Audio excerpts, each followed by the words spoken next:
Hey folks, so what we got going on here today, it's Justin Peterson's Hunting and Fishing Adventures. Food plot time. I am up at my deer hunting property. I got a drag here today, and we're going to use a zero-turn mower because they turn a little better. And next weekend we are planning.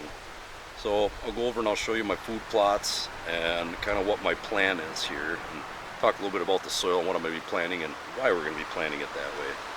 So let the old man over here get the drag and this stuff off, but I'm going to walk over to the food plot and I'll give you an idea kind of what's going on, what my plan is, why I'm doing things, because of what the soil is that I'm dealing with and stuff. So, but we'll go take a look at the food plot and I'll explain a little more of what's going to go on here. Alright folks, so what I got going on here is, this is my front food plot.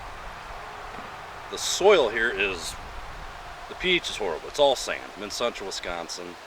Biggest plan I had is pick my tree first, make sure that the area's got plenty of sun, because I got a lot of pine around here and I don't want to put anything in the woods where it's going to get choked out. So I came in here 3 weeks ago and I killed off everything in here. I mean, use a spray that literally, you'll see behind me, everything's brown. It's dead. So what we're going to do today is take the drag, work up the soil, get it busted up, and just clean off a lot of this dead stuff. And then the first planting I'm going to do next weekend is going to be, it's called Greens and Grains. It's got soybeans, I believe it's got some turnips in it, it's got kale, radishes, stuff like that. I'm going to put that into my first planting, because what I'm going to do eventually is, that's going to be okay early season, or for the next, once it comes up, maybe till, beginning of bow season. Then what I'm going to do is I'm going to mow that in, I'm going to turn some of that up, try to get some nitrogen and everything pounded into this ground. And then my second planting is called Frosty Delight, which stuff is when the frost comes in, the key is the sugars will come out of the plants and then it'll be more palatable to the deer. So this front acre, and I have a back one as well that I'll show you in a little while, lots of lime. The key is lime. Between this acre and the other one, I wouldn't even consider them food plots, I'm calling them kill plots, because I know I picked a tree, I know where the deer are bedded, and I want it to be basically in a very close transition area so that the deer aren't coming out late at night. I want them to come in early, be comfortable, feed. I know it's close to bedding, so pick the tree, know where the bedding is, my approach for wind, everything. So, like I said, killed this off, and that's the start of it.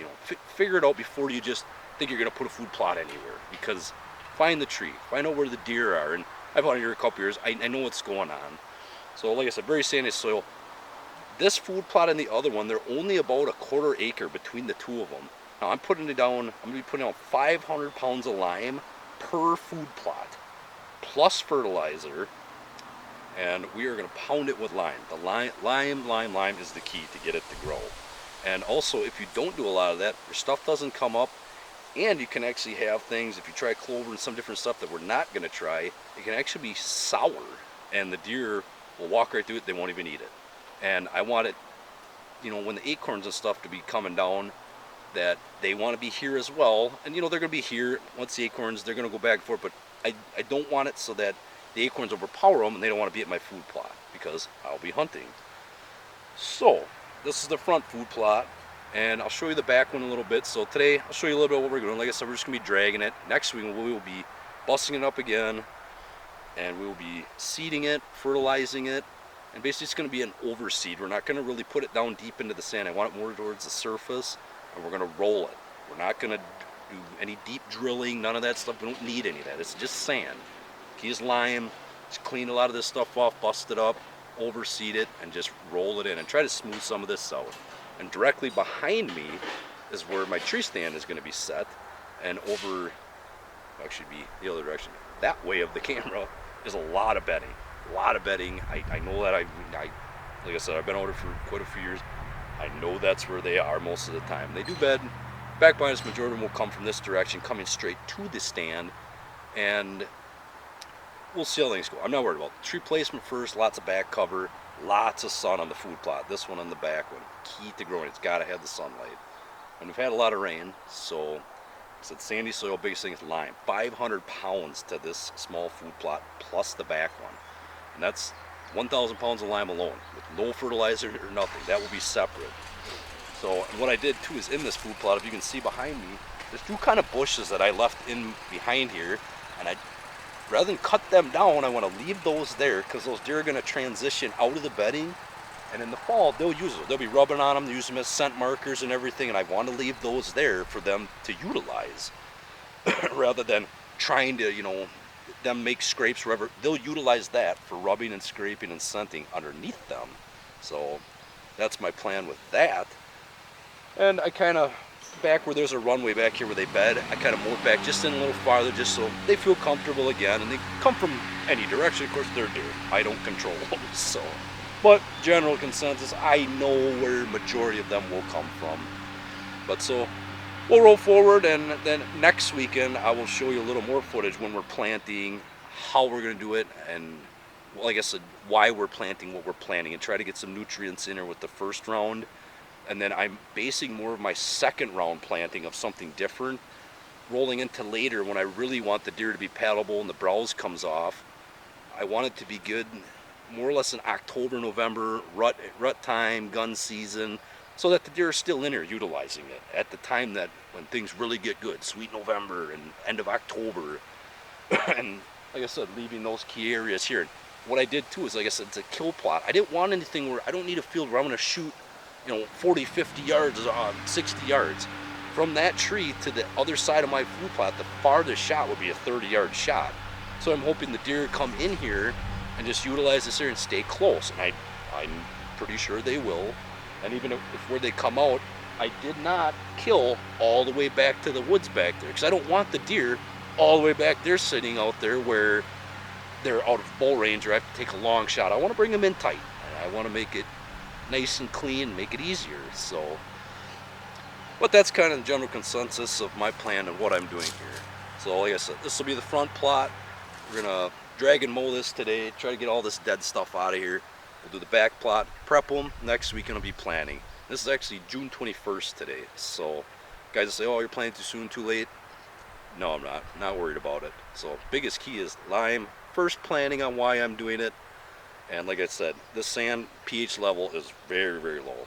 And we may even possibly mix in some peat moss, some other things. It just depends, we'll see how things go.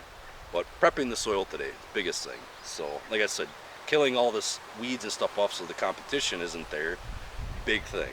So anyways, rolling forward, that is my plan. And we'll go from there. I'll show you a little of the drag and what we're doing. Like I said, we're using zero turn rather than the quad and anything today, just because we can really rip around with it, turn fast, and just beat this all up and get it ready to go. So, like I said, pick a tree first, get a plan before you think you're just going to throw a food plot or anything in somewhere. And soil, biggest thing in the sand in central Wisconsin, you really got to drive the lime into it. Lots and lots and lots of lime. And then fertilizer, whatever you want to do, fine. And then later on, if I have to come in and do a little overseeding and maybe even put out a little more lime, and I'm going to use pelletized lime actually, because I want it to hang on the top of the surface and not break down and weep right down into the sand, and then it's past the roots of my plants, then it serves me no purpose. So anyways, that's what's going to go on, folks, and I'll get back to you once we're working this up a little bit, and then I'll show you my back food plot as well, this is a 100-acre area here that I hunt. And like I said, these plots are small. I don't need a field. I know where the deer are. I know usually what they're gonna do, and we'll go from there. So anyways, stay tuned. It's a little tip, in these videos, just shoot me any comments if you want, like, share, subscribe, and you'll see my brother next week and out here helping me. He hunts here with me, Jacob. He's also the editor and director. He helps me out on the videos. So, but that's what's gonna go on today, and I'll show you a little bit when we're dragging all this stuff out. Then next weekend we'll go into planting and why I'm doing what I'm doing the way I am for this area of Wisconsin. So anyways, like I said, if you want to leave any comments or got any questions about the stuff, get a hold of me, leave a comment. I'll try to get back to you when I can. But like, share, and subscribe to the videos, and got a lot more to come. Got a lot of ice fishing stuff coming up too that should be up soon, and we'll go from there. But I can hear the mower. He's going to be coming soon, and we'll get going. But stay tuned, and like I said, hopefully this helps some of you guys, because the sandy soil and planting, very tough, can be done. You just got to do it right. You do it at the right times of year. Think of what you want to do, where you want the deer to come, and there's a science to it. So, and I've been very successful, and shot a lot of nice deer out here. So anyways, stay tuned. Justin Peterson again here, and we'll talk to you soon. So here's what we got going.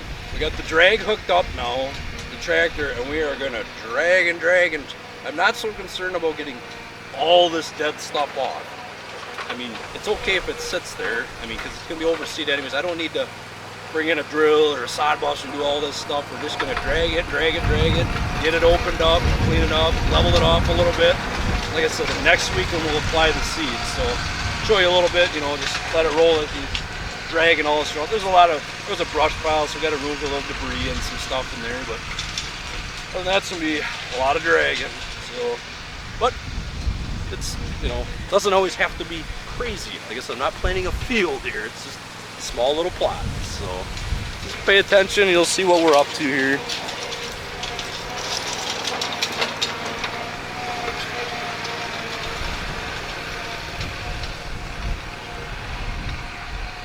As you can see here, folks, these are the two kind of bushes that I left out in the center of the plot, basically, that I intend on the deer and plan on them utilizing them quite a bit, I'm sure. So he'll keep dragging. Eventually I'll have to get out there and help him. We're going to drag this right next to a road here too. We're going to try and smooth that out. So as you can see, he's just going to make lots of passes and just get this all tore up and just kind of worked over.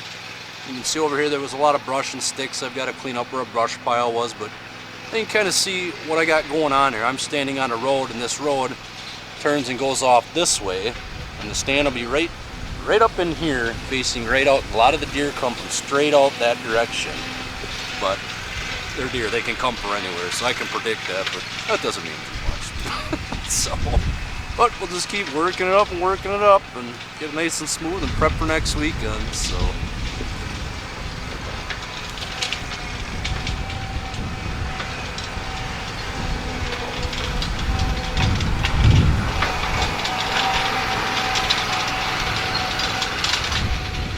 So what we did, folks, is we wanted a little bit more weight, so improvise.